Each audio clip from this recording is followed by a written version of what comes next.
A good beat mix can be the difference between you landing a huge placement and not even being considered. Today, I'm going to show you how to get the perfect mix every single time. Let's get straight into it. It's important to remember that a good mix won't fix a bad beat, so make sure your beats are hard first and then work on the mixing. So to start this out, I'm actually going to use Drum Demon 2. My boy Prod Lucky just put it out. Super fire kit. It's got all of these different things included with it, and I'm definitely excited to dive right into it. Let's take a look at these samples.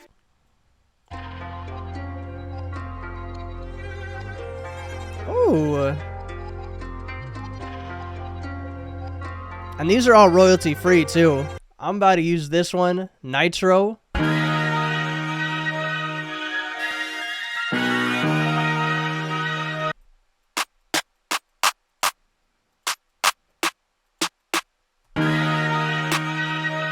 Okay, this claps hard.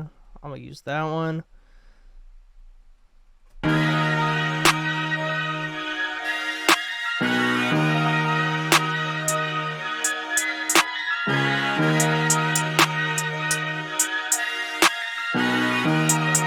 The first step in having a really good beat mix is mixing as you go so you know where your sounds want to sit. Almost every time I use a clap, I'm going to make sure that the velocity is all the way up. For most claps, especially ones that are already mixed like the ones in this kit, all you have to do is turn them all the way up and they'll sit right at the perfect volume. With the hi-hats, I want them to sit just a little bit under that, but the hi-hats will tend to change over time depending on the rest of the elements.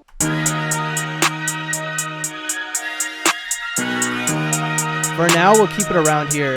I'm going to take a look at some of the MIDI that comes with this and see if I can find any fire hi-hat MIDIs.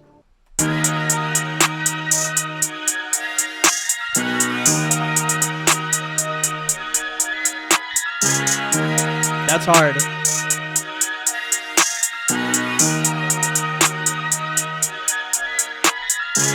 I'm going to change this up just a little bit. Fire already. I'm gonna grab my 808.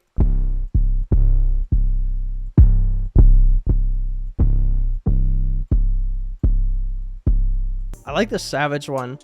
A really important part to having a good mix is making sure that you're picking the right types of sounds. If you're using a drum kit that sucks or has really weird sounds in it, it's gonna be a lot harder to get the perfect mix.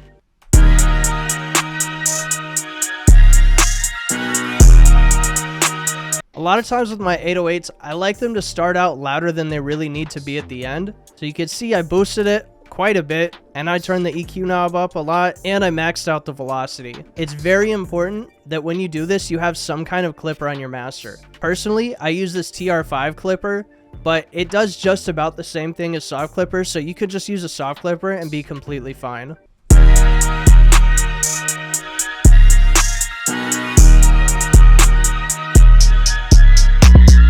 So now that I've got my 808, my hi-hat, and my clap, I'm going to check my volume out loud just to make sure that the mix is where I want it to be.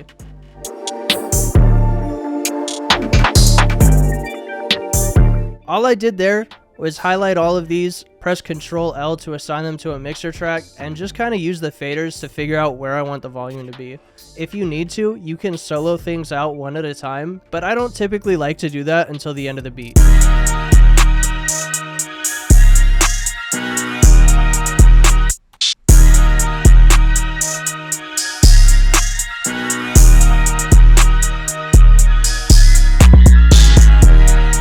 One thing that I really struggled with when I first started making beats is trying to figure out how to get that distorted open hat sound, and it's actually a lot easier to achieve than you think. The key components are 1, making sure that your 808 is in a low enough key.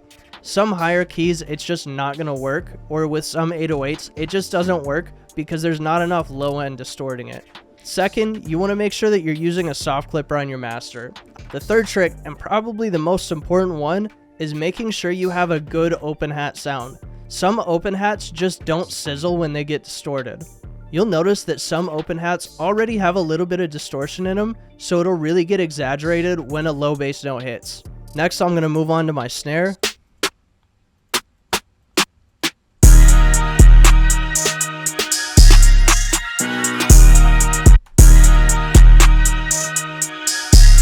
I'm I'm actually going to pull up some of these snare midis from the Nemesis kit, which come with Drum Demon 2.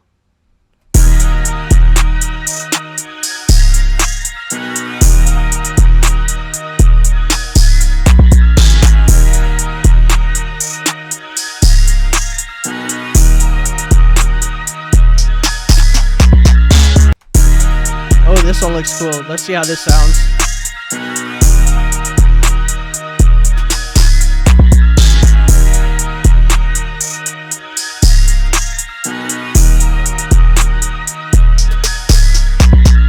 That's hard. The beat's basically done now, so we could do our main mix. Now, a lot of times, if you mix as you go, you don't really need to worry about doing a formal mix. There's a lot of engineers who will get mad about this, but with beats, you really don't need to mix that crazy. You just want your stuff to be loud and clear. As long as the beat's hitting hard and the artist wants to hop on it, an engineer can go back and change it later if needed. So what I'm going to do is just make sure I have everything on a mixer channel, and I'm going to start with just the sample. I'm going to solo it out.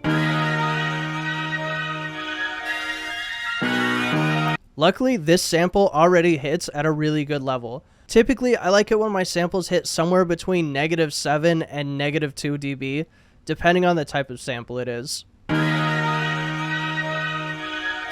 Next, I'm going to turn on the 808.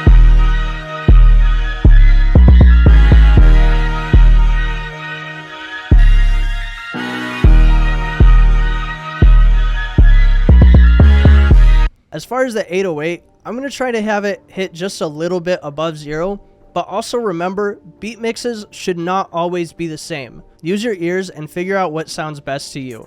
If you're an absolute beginner, it's often good to follow some kind of recommendations like what I'm telling you now, or using a reference beat to figure out where your levels should be at. But once you get an ear for it, it's going to be a lot easier. Next, I'm going to open up the hi-hat.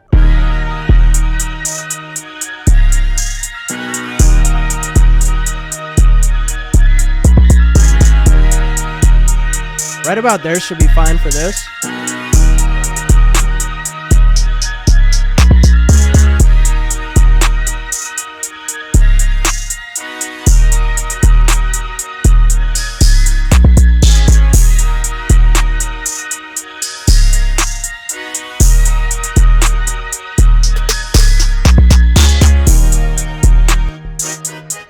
Mixing beats is as simple as that.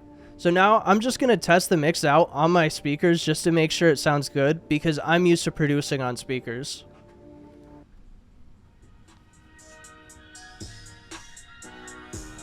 So I've got my mix right about where I want it, and now I'm just going to arrange the beat.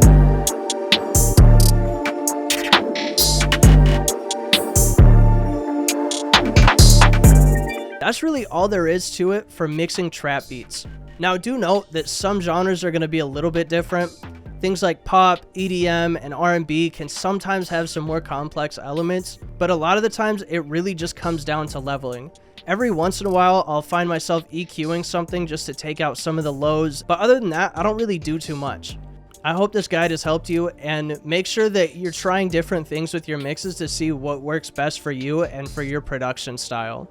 If you liked the content, make sure you leave a comment and subscribe so you can keep seeing my videos in the future.